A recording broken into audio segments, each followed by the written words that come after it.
You're listening to the Eagle Eye in the Sky podcast. Now here's your host, Fran Duffy. That's right. Another weekend. The Eagles are 2-2 as the Eagle Eye in the Sky podcast, fueled by Gatorade, continues. I'm Fran Duffy, and I think we've got a great show for you here on episode number 210. At the top of this week's show, we've got Chalk Talk, where I catch up with NFL Film senior producer Greg Cosell to talk about what we saw in the Eagles' critical Week 4 victory over the Green Bay Packers last week on Thursday Night Football. We're going to dive into what we saw on both sides of the football from that game and preview this Sunday's matchup against the New York Jets, who visit Lincoln Financial Field here on Sunday. We have a very interesting matchup. Two teams coming off long breaks. The Eagles, obviously, a 10-day break since last Thursday night. The Jets coming off their bye week. So, interesting matchup. We'll see what both teams look like as we enter Sunday's matchup. Now, after that, we will head into our scouting report, where I will break down one of the more interesting players on that Jets roster, and that's the vertical threat on the outside, Robbie Anderson, a former Temple grad, a guy that I've studied going back to his college days. So I will reveal all of my notes on him when he was coming out of that Temple program. And also, a little bit of a teaser for a piece that you'll see on PhiladelphiaEagles.com later this week. Myself and Jeff Stoutland, the offensive line coach for the Eagles, will tease that as well in this show. All right, let's not waste any more time. Let's get to our chat now with Greg Cosell talking about the win over Green Bay. It's time for Chalk Talk. Let's get down to business. It's time for Chalk Talk. Pleased to welcome in for another edition of Chalk Talk here on the Eagle Eye in the Sky podcast, fueled by Gatorade, my friend Greg Cosell. Greg, welcome back to the show. Fran, what's happening? It's almost, what is it now? We're week 5. Week 5 of the NFL season. We've hit the quarter pole. We've passed the quarter pole. Well, that's what we were saying on the Journey to the Draft podcast this week. It's already the halfway point of college football regular season. Wow, now that is crazy. Right? That's crazy to think about. The season goes fast every year. But huge win for the Eagles this past week. A game that you and I both watched. We talked about it last week here at this desk. So let's start with this Eagles offense, and because both sides of the ball really made a number of big plays in this game. But let's start with the offense and the run game, because that was obviously a huge part of the success they were able to have. Jordan Howard had 3 touchdowns in the game, 2 rushing, 1 receiving. Miles Sanders had a big play on the ground. What were some of your takeaways coming away from this offense on the ground? Well, one of the things I was real interested to see going into the game was what Green Bay would do defensively from a personnel standpoint. Okay, why is that? Because through 3 weeks, we'd seen a mixed bag. We'd seen them play a lot of sub, nickel, and dime versus opponents' base personnel. Yep. We'd also seen them line up and play some base with B.J. Goodson at linebacker with Martinez. Yep. And I wasn't sure how they would handle the Eagles' 12 personnel, because the reality is the Eagles' 12 personnel, they present 2 very good receivers at the tight end position. So there was a part of me that thought that they'd try to line up with nickel as opposed to base, and that in their mind would be their better matchup. Yep. And that's what they decided to do. How did that fare for them? And it didn't work out really well. Yeah. And I guess I was surprised. And believe me, Mike Pettin knows a lot more about his team and a lot more about defense than I do. But I guess I was surprised, particularly watching the tape. Watching the game on Thursday night, I know you were here. I was at home. Yep. You know, I wasn't sitting there charting it or studying each play, in depth. I was kind of just watching the game. Letting it wash over you. Yeah. Right. And I guess I was kind of surprised when I came in and I actually watched the tape over the weekend. I guess I was kind of surprised that he didn't go to base sooner than he did. Because he really didn't go to base until 4-minute drill. When the Eagles got the ball on the 1 yard line. 4-minute drill with Jordan actually, Howard. He probably went to base then because Vaitai was in the game as a 6th offensive lineman. 13 personnel, yeah. Right, Yep. Mm-hmm. Right. So, and we'll get to it, but I think, if I'm not mistaken, they ran the same play 3 times in a row at that point. That inside zone counterplay. Right, yep. Right, where Goddard went in motion across the formation, but we'll get to that. But the point I'm trying to make is they stayed with that the entire game, and you never know what Doug Peterson's game plan was. I mean, you know what it was going in, let's say, with the first 15 or 20 plays. Yes. But you don't know if he would have, let's say, stayed with that plan if perhaps the Packers went to base. Right. But obviously the way the game played out, with the Packers staying in their nickel versus 12, keep running the ball until they stop you, and they didn't really stop them. Right. I mean, that was, to me, you kind of got a sense opening drive what the Eagles wanted to do in this game. You know, they came out. Jordan Howard had that 19-yard run. I think it was the second play from scrimmage. Which was, I believe, offensively. Wham? It was the same. No, it was the same side power. Shotgun same side power. Same yep, side. so that's they correct. went to the right. I made a note of that. Yeah, Isaac Sayamalo pulled from the left side. And one thing I just love, a little side same note. side power strong. Yeah, Yep. the one thing I love about that play Yeah. is that you have, a lot of times when the Eagles line up in the shotgun inside zone, you say, oh, like, why are they running, Jordan Howard out of the shotgun? I'm talking fans, media. When you have that shotgun power going to the same side, that's a really nice change up off of that because you have the defense flowing. I was just going to say, I thought that was in some ways kind of a, they went against their tendency. Yes. And I thought that was a good early play call. Yep. That was picked up a bunch of yards for them. And, and the other factor too, and I think you have to keep this in mind, they could have thought that they really wanted to try to establish a running game in some ways to shorten the game. Yep. Because obviously there were concerns in the secondary, which became even more glaring as the game progressed because of injuries. And, even though you have a quarterback that can be dynamic at any moment and make spectacular plays, the fact is you still were missing Deshaun Jackson, so you still didn't have a vertical threat. And being a little light in the secondary from a personnel standpoint, you certainly didn't want to get into a shootout with Aaron Rodgers, which they almost got into one, just the way the game played out. And obviously Rodgers threw for over 400 yards. Right. So they could have gone into this game clearly with the idea that let's be as balanced as we possibly can until and unless the Packers take away the balance and force us to throw. Yep. The way I look at it, Greg, and people ask me about just the start of NFL seasons all the time, and I think we're all very quick to jump out to judgments on teams. Of course, week 1, week 2, week 4, week 5. I look at almost the first half of the season for the best teams, the teams that know they're going to go into the playoffs, they're going to compete. Well, sometimes it doesn't work out. Of course, but the teams that go in with that mindset, they're very confident they're going to be there. I don't want to say it's an extended form of the preseason. That's not what I'm saying. But it's almost like you go into that first 6, 7 games as a way to kind of almost like take your car out for a test drive and say, okay, here are the different ways that we're going to be able to win games in December and January. 2 weeks ago, I was just looking at the backfield. Right. You look at what they did with Miles Sanders 2 weeks ago from the passing game. Right. Hey, we're going to use him vertically. We're going to do different things. We're going to motion him out. We'll do empty. Then you come out last week and you show, okay, this is what we can be with Jordan Howard. If we need to win a slugfest and we need a guy that can be our tone setter and a finisher, so you come out and you slam Jordan Howard early, and then you come out and have him close the game.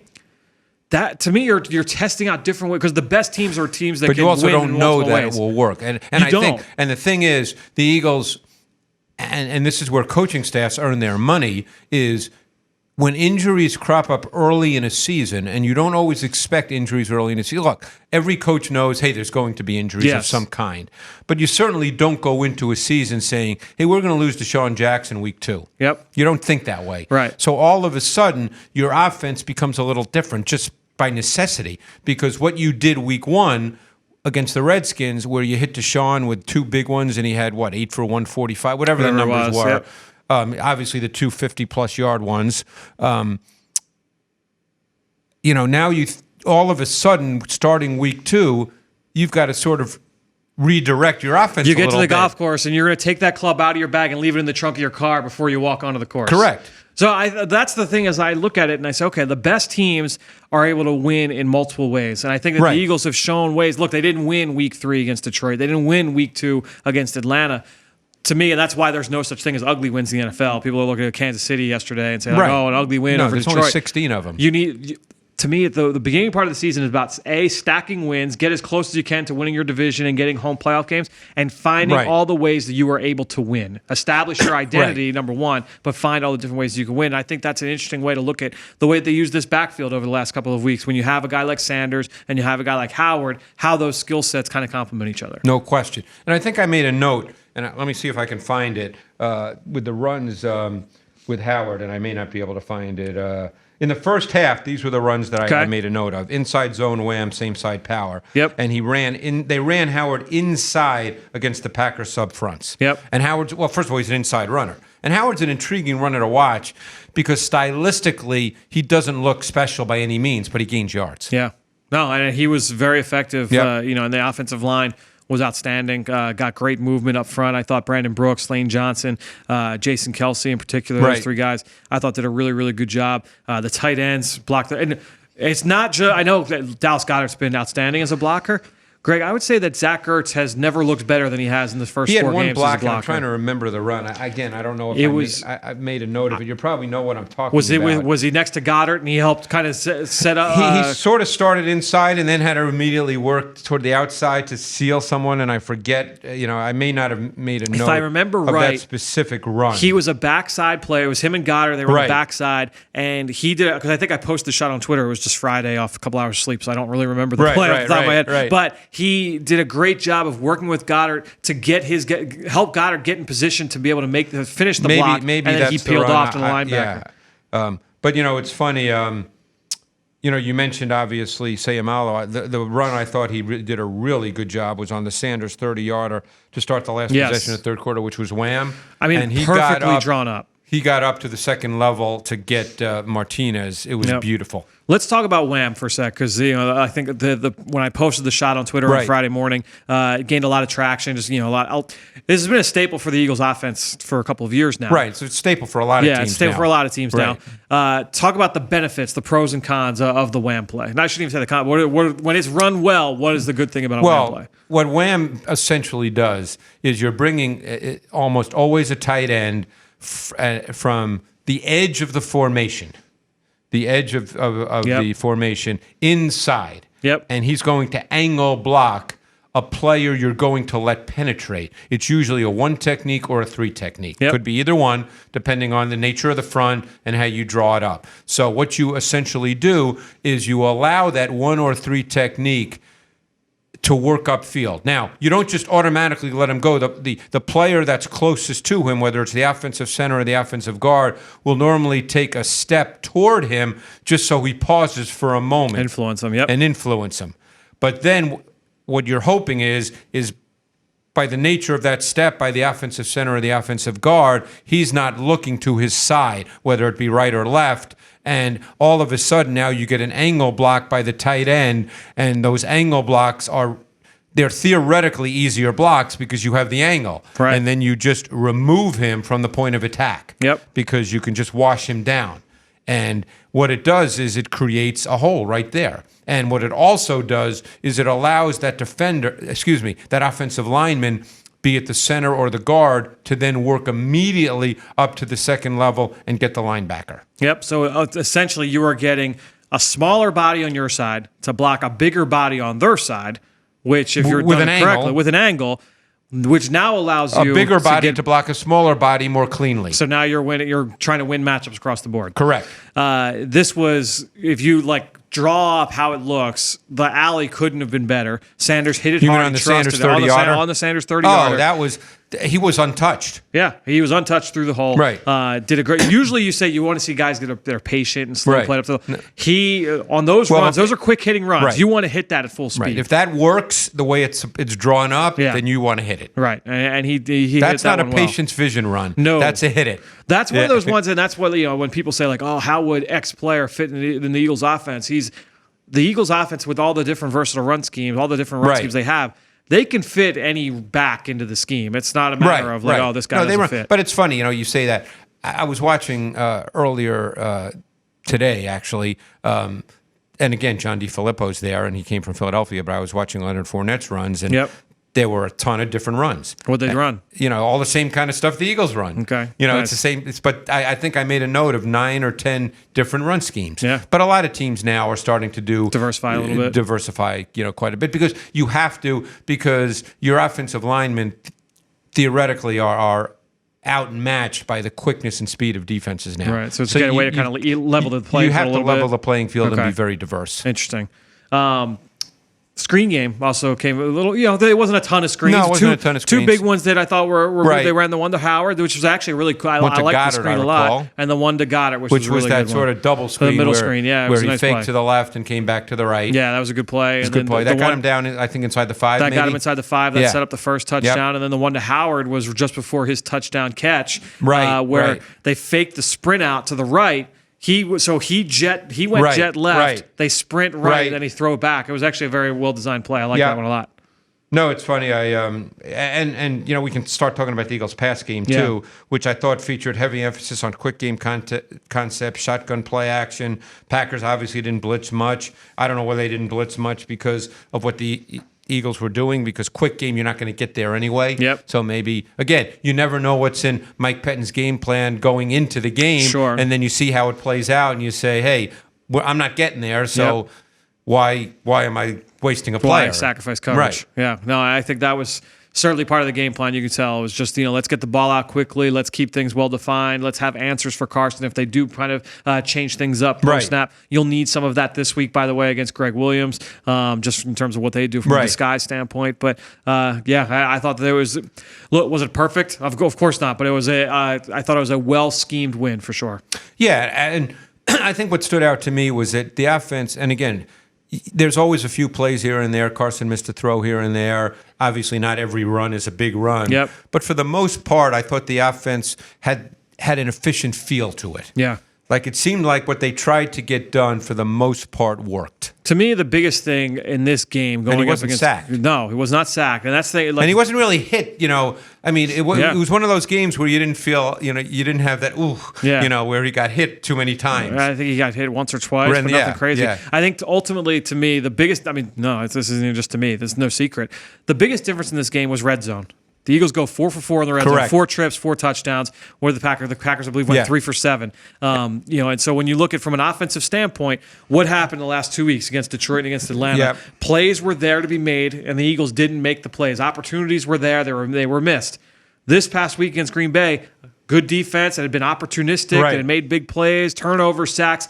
They were able to negate those big plays for Green Bay, and when the opportunities were there for them, they were able to capitalize. Yeah, and I thought the first one, the 6-yarder to Jeffrey, really started well because I don't know how you saw it, but I saw it as the play design being Sanders on the wheel. Yep. And that was taken away because the Packers switched. Yep. Which you don't know they're going to switch. Right. When you call the play. And I thought with Wentz coming back to the trip side and hitting Jeffries on the inbreaker, that to me, that was really good quarterbacking in the red zone. Because a lot of quarterbacks in the red zone, they speed up so much because they know everything has to happen faster that they don't get to a progression read. Yep. And I thought that was really good by Wentz because that was the wheel route was the number one read. Yep. I thought which we've seen them run. Exactly. Good question. And I think ultimately, like we said, the execution down in the red zone was really good across the board. Ertz and Goddard had big games, mostly on the ground. We had a couple big completions to Ertz.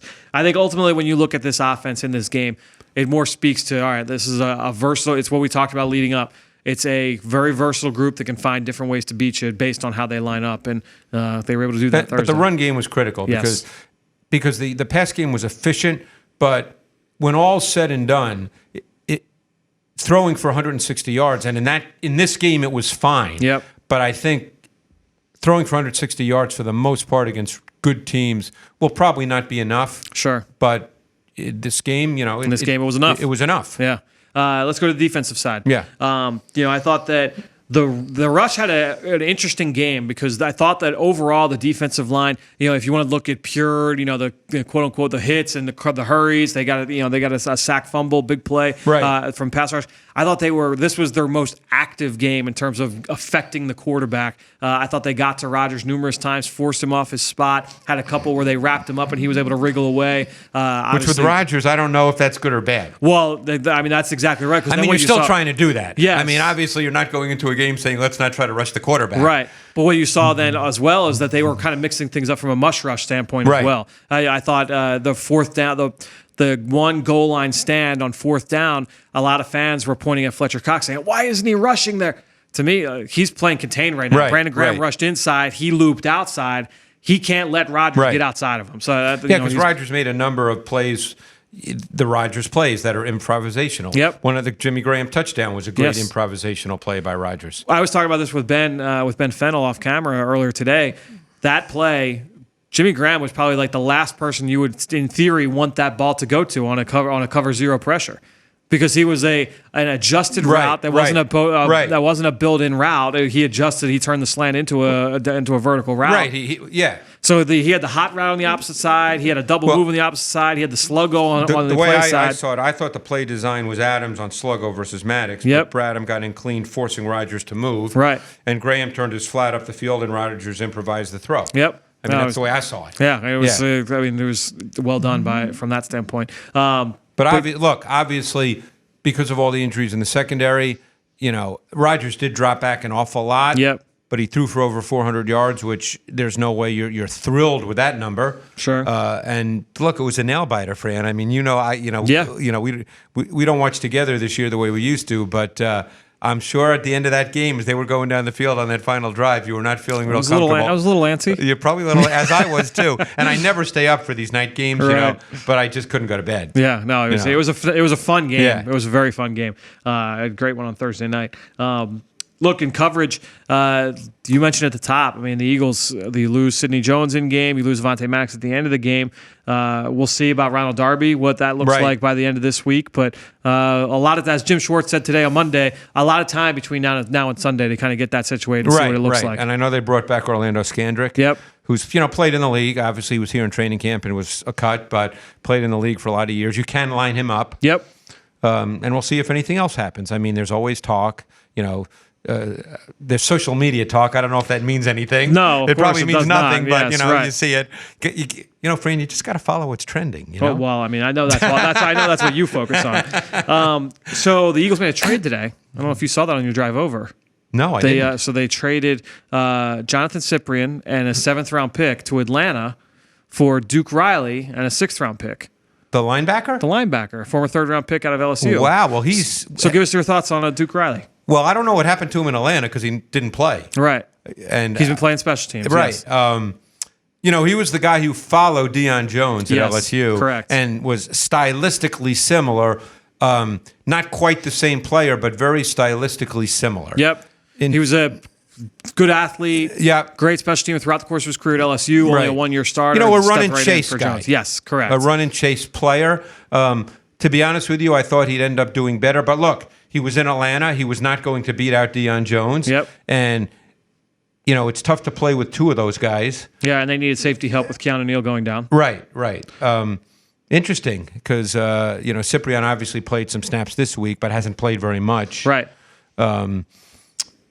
They hardly played any dime this week, and that tells you that I don't know what it tells you, but obviously Cyprien did play when they played dime, but it couldn't have been more than 7 or 8 snaps. Yeah, right. So obviously they weren't comfortable playing him in their dime, which probably told you all you needed to know now that you just told me about that trade, which I think happened on my drive down. Yeah, and the Eagles released LJ Fort over the weekend, right. So you want to be able to get some of those special team snaps back, and bring in a guy like Duke Riley who has experience in the third phase of the game and can help you there, while moving up around in the draft as well next year. So we'll talk about that in April. Which is not a bad thing. No, not a bad thing. Anything else that you would want to talk? I mean, look, the biggest thing we talked about it from the offensive standpoint. The Eagles tightened up in the red zone, man. I mean, the 2 goal line stands. Yeah. I mean, and people can debate what the Packers should have done or shouldn't have done. Of course, but all we can react to is what they did. Yeah. And obviously they tightened up in the red zone really well. I'm trying to see. One thing because Rodgers dropped back so many times. One thing that did stand out to me, and it'll become more and more important as the season progresses, is I thought Fletcher Cox actually played really well against the run in this game. Yeah, he's coming into his own. Right, he's and I thought that, again, that didn't seem like it was important in the context of this game. Right. But I think that's something to build on. Yep. And I think Josh Sweat's had some good snaps, too. I don't know. He has. I don't know how much, he'll end up playing snaps-wise. Maybe that's a week-to-week thing, depending on opponent, personnel usage. Yep.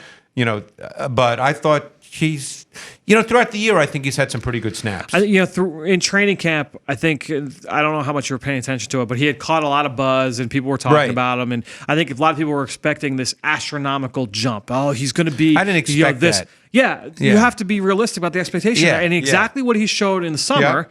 he has shown now. Yeah. He's shown the ability to have flash snaps. He's coming in off the bench. He can give you a little bit of a juice. He played some inside. He played some outside. No, he had some nice meaningful snaps inside. Yeah. So, I mean, with the injuries, they've had a defensive tackle. We'll see how long until Tim Jernigan comes back. But, he's made plays against the run. Right. He had a nice TFL from the backside in the run game. I remember it. He's had a couple Across nice rushes. Face of, was it the tight end or the tackle? Yeah, tight end, I think. Tight end or the tackle, whoever it was on the backside. And, a couple of the rushes where, again, he's just – the big thing we saw from him coming out of Florida State, and I forget exactly how he felt about it looked him, like he was favoring his leg at Florida State his last year. Plus, he lined up in a 4-point stance, which you knew he was never going to do in the NFL. Right. And too, just from a technical, he was just coming along as a pass rusher. The tools were there, and he could defend the run. He had a high motor, but was just coming along as a pass rusher. And now he's coming along as a pass rusher. My guy, who flashed. Which one? Andrew Sendejo. Oh, yes, he did. Yeah. I mean, say what you want. I mean, that play on third down in the red zone. This goes back to Minnesota. I told you when they brought him in. Yeah. And I know you don't necessarily study all the other teams in the detail I do, just because of what I do at NFL Films. But I've liked Sendejo for the last couple of years. Yeah. Now he's a certain kind of player. Yep. I'm not suggesting he's Earl Thomas or Ronnie Lott or we're not saying that. He's a certain kind of player, but he's really good at that kind of player. Sure. And obviously, with the injuries, he was playing in the nickel. He played a lot. They were playing basically big nickel, and he was playing. And I thought he flashed.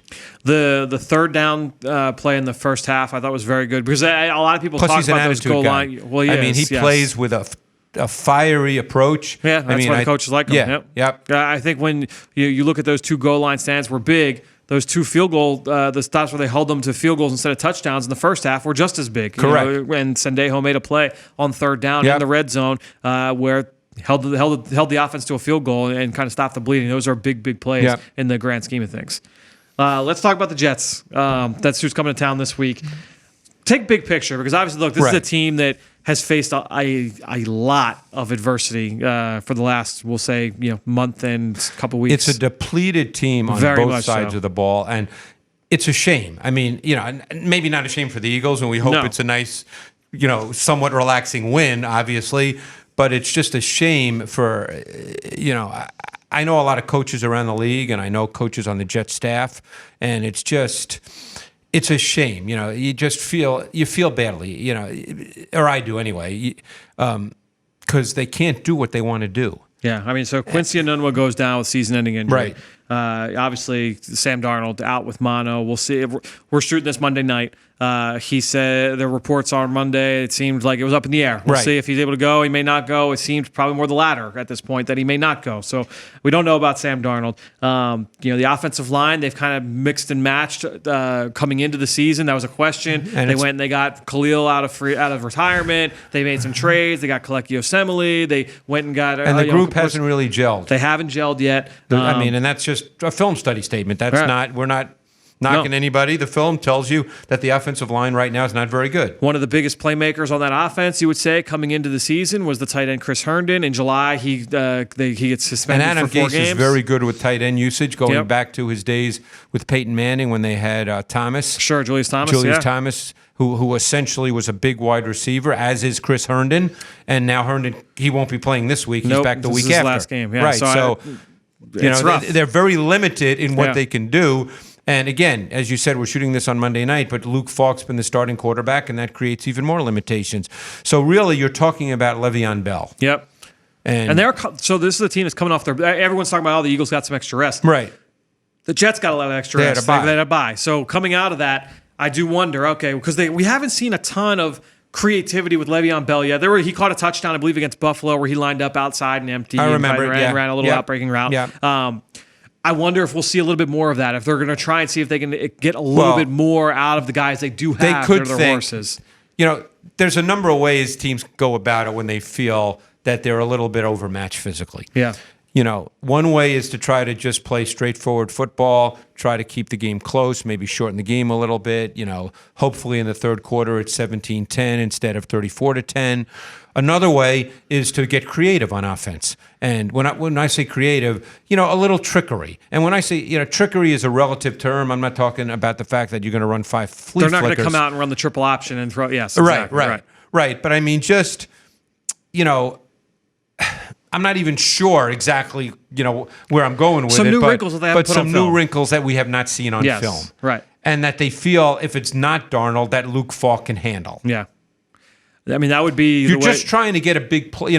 All you're trying to do, you probably know you're not going to sustain a ton of offense. This is a team that's right now, I think they're 29th in yards per carry. And Right. It's not, so this isn't even yards per game while they're playing from behind. They're throwing Right. the ball. They're not able to run the ball very successfully. They're not staying on the field in third down. They're not creating X plays. They're 32nd in big plays on offense. They're 32nd on third down. They're not staying on the field. They're not creating chunk plays. So that's not likely to happen this week. And again, if Sam Darnold plays, maybe That that's throws things in different. whack, yes. But if he doesn't play, you're not likely to change those numbers significantly. So Right. what are you trying to do? You're trying to create a couple of big plays that can give you chunk yards. Maybe one of them goes for a touchdown. You're trying to get a few turnovers on defense. You're hoping your special teams comes through in a big way.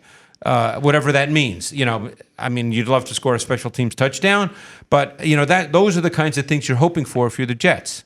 They've had 36 drives in 3 And games. how many touchdowns have they scored? One. One more than me and you have together. Wow. It's been a rough 3 That reminds games. me, for people who are old like me, of an old basketball coach named Abe Lemons, who was famous for a quote where if a player who thought he was a big-time player in college when Abe was coached in college, Okay. let's say, didn't score in a game, he'd say, you scored the same number of points as a dead man. We're one off. So I think, but they have one touchdown. So look, it's been a real struggle, and they just don't have any weapons. And what's killed them, if your O-line at least is playing at a decent to a good level, Yep. you at least have a chance. Yeah. But the O-line, and I think they expected more out of it, but the O-line has not played very well on tape. Yeah, they've given up 13 sacks in 3 Yeah. games. It's been rough on offense to start. Defensively, it's been a little bit better, but a lot of adversity there as well. They signed C.J. Mosley in free agency. He goes down with an And injury they thought week they'd 1. have with C.J. Mosley and Avery Williamson a really strong inside linebacker duo, and Williamson gets hurt in the preseason out for the year. Yep. Mosley hasn't played since week 1. So they were up 16-0 on the Bills, the undefeated Bills, previously undefeated Bills.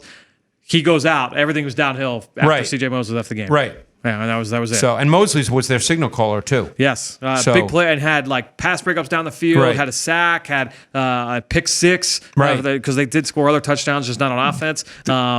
He was a big play for them on defense. The third pick in the draft hasn't really played much. Quinn Williams has been out since about that time as well. Yeah. And so you lose Quinn Williams, you lose Avery Williamson, you lose C.J. Mosley. They've had a change at corner. They knew their secondary could be a potential issue. They were hoping their front 7 could compensate, and now they've had all these issues on the front 7, so they can't compensate. And remember, too, that this was a team that tried to sign Anthony Barr in free agency because they felt they had a need a pass rusher. They wanted to put him and they off don't the have edge. a pass rusher. They didn't get Barr. He ended up going back to Minnesota, and they didn't have anybody else to step in. No. So clearly they felt they had a big need a pass rusher, and then they couldn't go. They drafted Ja'Kai Polite in the 3rd round. And he's we been know on what his happened third. with him, He's been on yes. his 3rd team since then. So They've got that real good mix on defense. They can't rush the quarterback and they can't cover. Yes, which is often not good. No. But just going through my notes from a personnel standpoint, I mean, Leonard Williams, nice player. Good player. Yep, he's a nice player. A guy I think he'd be an even better player if he was on a team that had some kind of edge threat. Yes. Then I think him as your number 1 guy is not ideal. No, because he's not a true edge player. Right. He can line up there, but that's not his thing. So Bronson Kafusi, Henry Anderson, guys that are kind of have that D tackle, D end flexibility. They kind of line them up all over the place. Similar to the last couple of teams the Eagles have played. They can be also very missing versatile another guy on their that fronts. maybe people aren't aware of, and he's a local kid from Penn, Brandon Coleman, who actually is another guy who's suspended and won't play this week. Yep. But he actually last year did provide some edge pressure, and he's out as well. Nathan Shepard also suspended. Correct. 2nd round pick, just was it last year? Yes. Before, out of Fort Wayne State. So then you look at their corners. Yeah, so they signed Trumaine Johnson a couple years ago in free agency to be a big money corner for them. He was benched after week 1 for a kid that they traded for in August, and Nate Hairston, a former Temple kid. So Nate Hairston starting at left corner. At right corner, you've got Darryl Roberts. And in the nickel, they went and they signed Brian Poole away from the Atlanta Who's not a Falcons. bad Nice player. nice nickel player, yes. But on the outside, tough sledding. you'd like to be able to take advantage of that. Safety, Jamal Adams, kind of the flag carrier for that team. Right. And I think the other kid's good too, Marcus. I'll tell you what. So Marcus May, he's not the most explosive. Like, but I think he's a solid player. He's instinctive. Like, I think if you had really good well. corners, yep. And the team was better overall, we would say that it's a nice safety duo. Yep. I think when you look at May and you watch him first, you're like, man, I'd love to be able to get a receiver matched up on him. See, try. But he's to test a good player. He's a good player. Yeah, he's a good player. It's a team that's had a lot of adversity, but coming off a bye week, I mean, and the only thing, Greg Williams is in his 19th year as a D talk about him big picture. He's in his 19th year as a coordinator in this league. Obviously he's pretty good at his job. He already wouldn't keep getting hired. Yep. Teams don't hire guys they don't think are very good. There are coaches that don't get hired, yes. Correct. I would say that he's an interesting mix of pressure and coverage. And that may not sound, people might say, well, isn't every coordinator? Well, he's a guy that he can really, depending on the opponent, can be super aggressive, almost to the point where he leaves some voids in the coverage. And he's big with disguise, so sometimes what happens with the Greg Williams defense is guys hold their water too long and don't get to where they need to be in time. Disguise themselves out of coverage. Yep. And that's something that stood out. They've given some big plays up this year on that. And I think that's been true in Greg's career. Yeah. But he can also be really good with his pressure concepts, and you better be prepared because there are times he'll show you some things from a pressure perspective, and he'll catch you. And, obviously it hasn't happened in their first 3 games. Yep. But it can happen, and you better be aware of that. This is a game where the Eagles' offensive staff has to coach against Greg Williams, not the personnel. No question. Yes. Because he can beat you with a scheme if you're not prepared. Love that. That's a great point. I love that. Well, next week we'll be sitting at this desk breaking down exactly how the Eagles coaching staff did. And let's hope, and I say this honestly, this is the kind of game you have to win. Look, I don't expect them to be ahead 34-0 in the second quarter, but this has to be a game where they're comfortably in command. You'd like that. I'd like that every week. I mean, there's only 16, so you just want to win. Yes. But you'd like to be comfortably in command. Sure. Thankfully, no such thing as style points in the NFL. Just W's and L's. W's and L's. Well, Greg, we will talk about this game next week, and we'll preview, who do we got? Minnesota the week after that. So a team I know you've watched in time. I have watched them quite a bit. Interesting team. All right, well, we'll talk to you next week here on Chalk Talk on the Eagle Eye in the Sky podcast, fueled by Gatorade. Great stuff from Greg, and you can follow him on Twitter just like I do, at Greg Cosell. And while you're at it, I'm at FDuffy3. That's where I post all the podcasts I'm a part of and all of our X's and O's content that you could find on PhiladelphiaEagles.com. Speaking of which, just caught up this week with Jeff Stoutland. That'll be our tape study segment over on Eagles Game Plan, which you should be watching each and every week. If you listen to this show habitually, you will love the video version. That's Eagles Game Plan, a short show that we put together each and every week previewing the upcoming matchup. Well, I caught up with Jeff Stoutland as we broke down the Eagles and their run game and the win over Green Bay. I asked him a little bit of a question. Hey, you've faced a couple defenses in a row, teams that have multiple defensive fronts, have a lot of different versatile looks up front, mixing and matching personnel and how they line up. What does that mean from a preparation standpoint for the offensive line going into the week? We talk about it on the outside, but what does it actually mean? Here's Jeff Stoutland's answer. 2 weeks in a row, you've played defenses where very multiple, very versatile in the way that they align up front. Heavy sub-package defensively from the back end, but lining up different players in different spots, moving them around. What does that mean from a preparation standpoint for your group, especially last week on a short week? Well, I think that our players understand that in our schemes they can play at any position. So when they learn that from day one, and those are the expectations from day one, then they're always alert for that stuff. So I don't think it's a big deal, because we taught it that way from day one. Well, for the rest of that segment, again, make sure you tune in to Eagles Game Plan this week. It's our tape study segment. That also gets posted as an individual piece. So check out the full show when it gets posted late Wednesday, early Thursday over on PhiladelphiaEagles.com. And if you're local in the Philadelphia area, it'll be on NBC this Sunday morning at 10 a.m. All right. Like I said, we appreciate everybody that promotes this show on all forms of social media. But the best way is to go on to Apple Podcasts or Stitcher, wherever you listen, and leave us a rating and leave us a comment. I wanted to give a shout out to a couple people that did exactly that this past week. Chesapeake 11 left a 5-star review saying how much they love the show and asked, why don't we just do it all year round? I know that you're talking about our chats with Greg Cosell Listen, I talk with Greg every chance I get. So whenever we're able to get Greg, whether it's at the combine or whether it's leading up to the draft, right after the draft, always try and get his insight on all things X's and O's. Greg is the GOAT, and he knows that. So really appreciate the love there. Chesapeake, infamous PKO 82 left a 5-star review. Said how much they love the show and all the X's and O's breakdowns. Appreciate that, infamous. And then lastly, Matt Esquire. Here's a thought. Here's the question. Offenses now use a lot of motion and personnel packages to get matchups and a number advantages. The defensive counter to that is using pre-snap disguise and post-snap switching. This puts a premium on defensive backs and linebackers who can play interchangeable roles, so they may make the required switches, just like NBA defenses now. I think that the Eagles prioritize athletes who can play multiple roles. I'm assuming you're talking about guys like Malcolm Jenkins and the like. Obviously, all the corners have versatility. But back to the question, I think that the Eagles prioritize athletes who can play multiple roles, but when we follow the money, big-time corners still get more money than big-time safeties. Fellas, can we win by focusing on quote-unquote cheap corners? Well, I would say a couple things, man, because there's a lot there to unpack. Number one, yeah, it is a little bit of a positionless league now. I think when you look around the game, both offensively and defensively, there is so much that goes into it from a matchup standpoint that, you look at big nickel and big dime and the way teams are trying to match up from a sub-package standpoint. You look at guys like Dallas Goedert, these combo tight ends that can do everything. That gives you a lot of versatility. We've talked about that ad nauseum this offseason, right? Well, defensively, that's the counter to that, and that's why you're starting to get into more of a quote-unquote positionless game. We're seeing now players that are skill players, that are running backs, that are receivers, that line up in the slot, that line up out wide, that can throw passes. We saw one go in the 3rd round to San Francisco this year in Jalen Hurd out of Baylor. So those players are becoming more and more common. And then to counter that again, you're going to see that defensively. We see it every year with these linebacker safety combos, these corner safety combos that in years past would have been viewed as tweeners, but now they're viewed as hybrids. And we actually had this discussion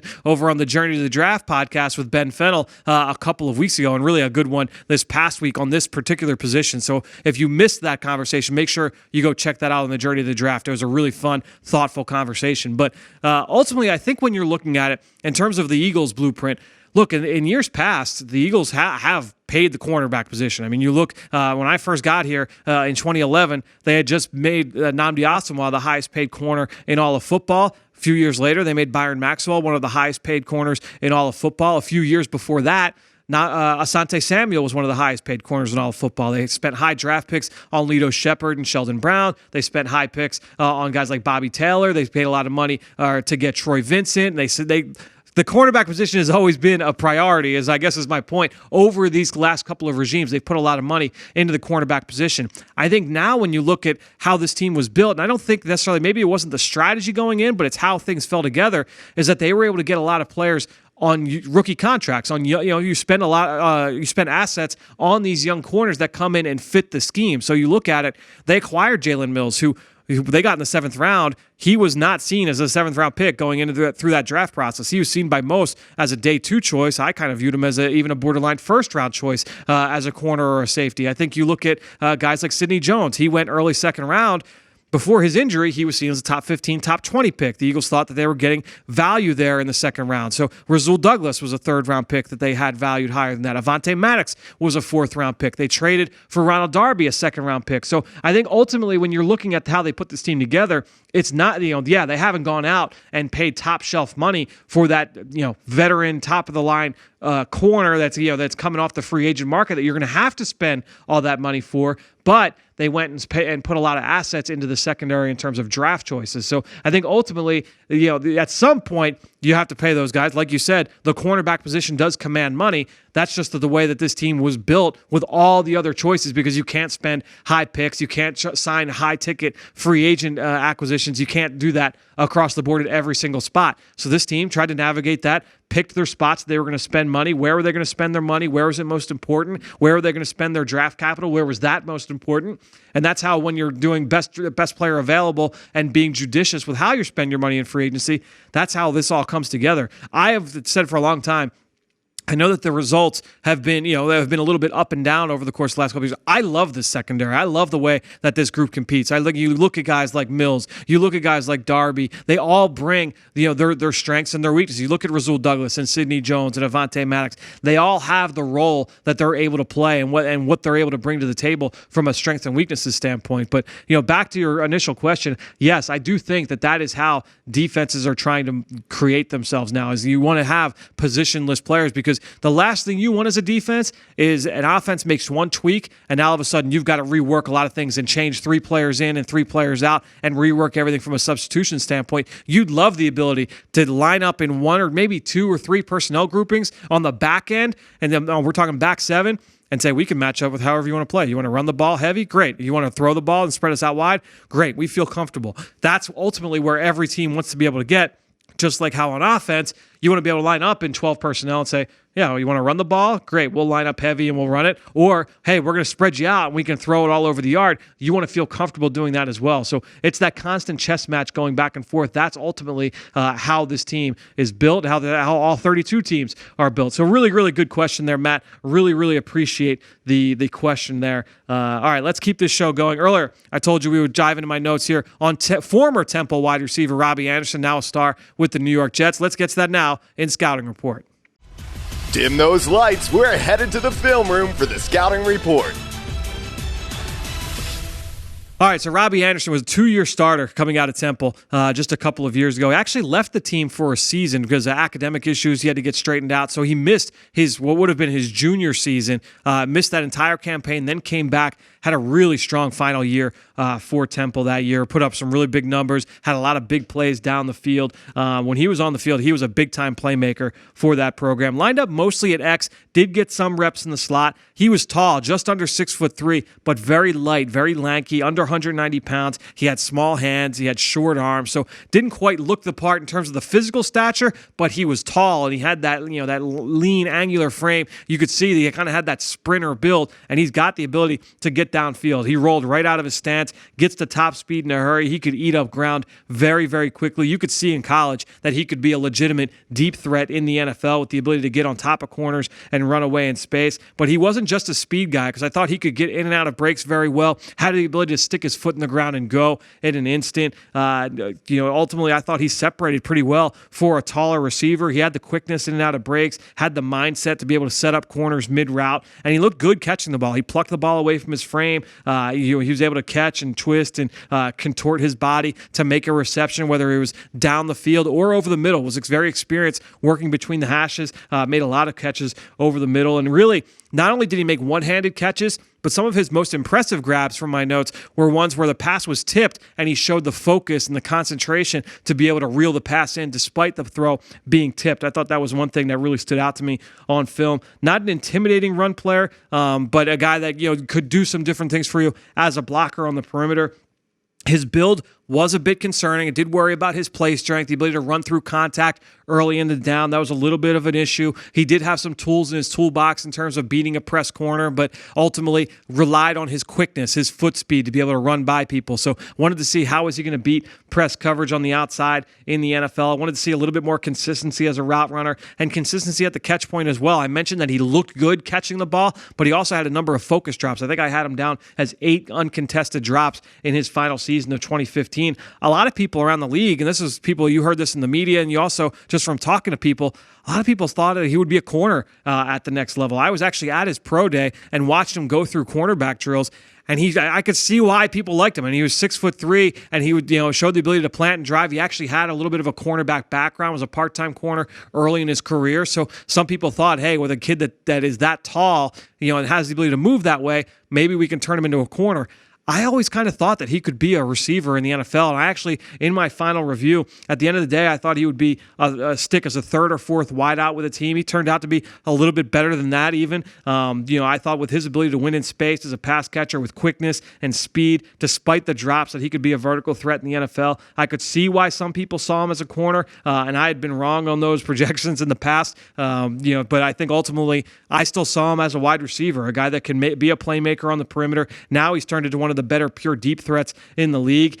He's long. He can run really well. If it is Sam Darnold this week that goes, This is a guy that you have to be able to watch for down the field on deep shot plays, against the secondary. It's going to be one player to keep an eye on coming back to his former stomping grounds with the Temple Owls. So Robbie Anderson, certainly a name to keep an eye on here in this Week 5 matchup here at Lincoln Financial Field. Get a behind-the-scenes look at life for the Philadelphia Eagles on the Eagles Insider podcast presented by Lincoln Financial Group. From football to pop culture, no topic is off limits with Eagles Insider Dave Spadaro. Subscribe today wherever you listen to podcasts.